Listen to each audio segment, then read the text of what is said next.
Fala galera, vou indicar uma história de horror para quem gosta e mesmo quem não gosta vale a pena escutar o comentário aqui sobre o livro do Frankenstein, porque gera uma série de reflexões para a humanidade, né? Quando eu peguei o livro da Mary Shelley, eu achei que seria uma história de terror como essas que nós estamos acostumados a ver nos filmes de terror, mas não.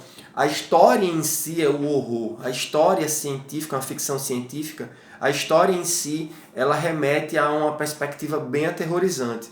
Então, quem gosta de ler, não leia achando que caramba, que tenso, tal. Não, o livro, pelo menos na minha visão, o livro ele é bem reflexivo com relação aos limites da ciência, os limites da humanidade. E no final das contas, se nós, seres humanos, somos os verdadeiros monstros, tá?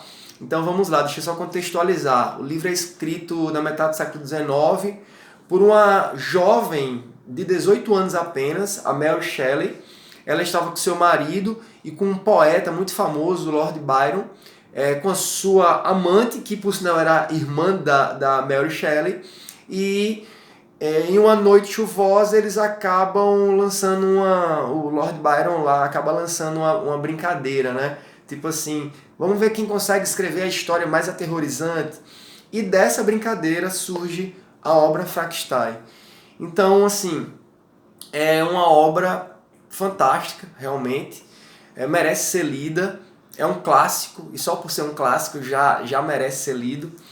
E uma das grandes sacadas do livro é lançar um dilema para uma reflexão. E eu acho que é uma reflexão que está muito em voga ainda hoje, apesar de ser um livro do século XIX. Qual é o limite da ciência? Até onde a ciência deve ir a partir dos desejos humanos e pela vontade humana de ter uma vida mais longa ou mesmo de vencer a morte? Que talvez essa seja a grande sacada aqui da obra. Curiosamente, Frankenstein não é o monstro que é criado. Frankenstein é o sobrenome do cientista, o Victor Frankenstein. E ele acaba criando essa criatura, ele desenvolve uma série de experimentos de como reanimar tecidos mortos. Enfim, pessoal, ele acaba ficando muito vidrado nisso, ele se distancia da família e fica obcecado pela ciência, obcecado por entrar para a história, por ser um grande cientista. Aí vem uma série de reflexões sobre a ganância humana, uma reflexão de que todos os nossos atos trazem consequências, né? A gente não pode fugir das consequências das nossas escolhas. Então, fala muito sobre a arrogância humana. Quando você vai lendo a obra, você pensa, sei lá, na perspectiva dos clones que marcaram essa história recente da humanidade, pensa nos desenvolvimentos da ciência para tentar prolongar a vida, nos experimentos com os animais, né, que são experimentos bem bizarros, mas que contribuem para o aumento da nossa expectativa de vida, da nossa saúde, dos tratamentos contra doenças que nos matam aos milhões aí ao longo da história. Então, assim, eu acho que tudo serve de reflexão. Claro que vai depender de cada um trazer ou não esses pensamentos aí, pensar ou não essas situações.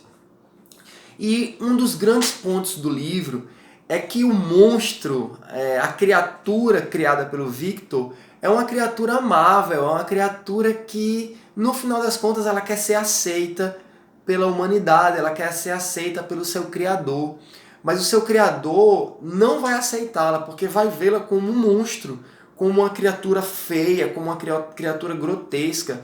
Então, o Victor ele passa a repelir a criatura, né? Ele não aceita a criatura, logo ele vai tratar a criatura com uma certa maldade.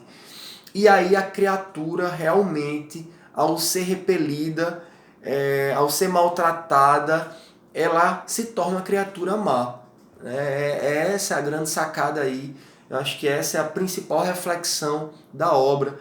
Inclusive, me veio uma pergunta, né? Quem é o verdadeiro monstro? O ser humano que cria a criatura e que a repele, que não a aceita e que passa a ser até ruim com a criatura, ou a criatura que era amável, que é inteligente e que quer simplesmente ser aceito, quer ser amado e acaba realmente se tornando um monstro. Acho que a pergunta é, será que uma pessoa, será que um ser que é criado na maldade tem como ser bom, ainda que ele seja bom inicialmente, a criatura era do bem, ela se torna má a partir do momento que ela tem as vivências dela junto à humanidade. Acho que essa reflexão ela serve até para muito do que nós vemos em sociedade. Sei lá, eu vivo hoje muito pensando na questão do bullying. Poxa, e uma pessoa que vive o bullying, será que ela tem como reagir de forma diferente? Será que ela tem como ser um cidadão melhor diante de tanta violência que sofre na escola, no condomínio que vive? Enfim, foram algumas reflexões que eu tive aí na obra. E aí eu queria terminar, eu escrevi aqui um trechinho do livro, quando a criatura se encontra com o Criador e em um dos momentos o monstro fala: seria o homem ao mesmo tempo, de fato, tão poderoso, virtuoso e magnífico, e no entanto tão vicioso e desprezível? E essa é a questão. Será que nós somos tão desprezíveis? Então é isso, pessoal. Valeu. Espero que vocês leiam e gostem desse clássico aqui. Abraço.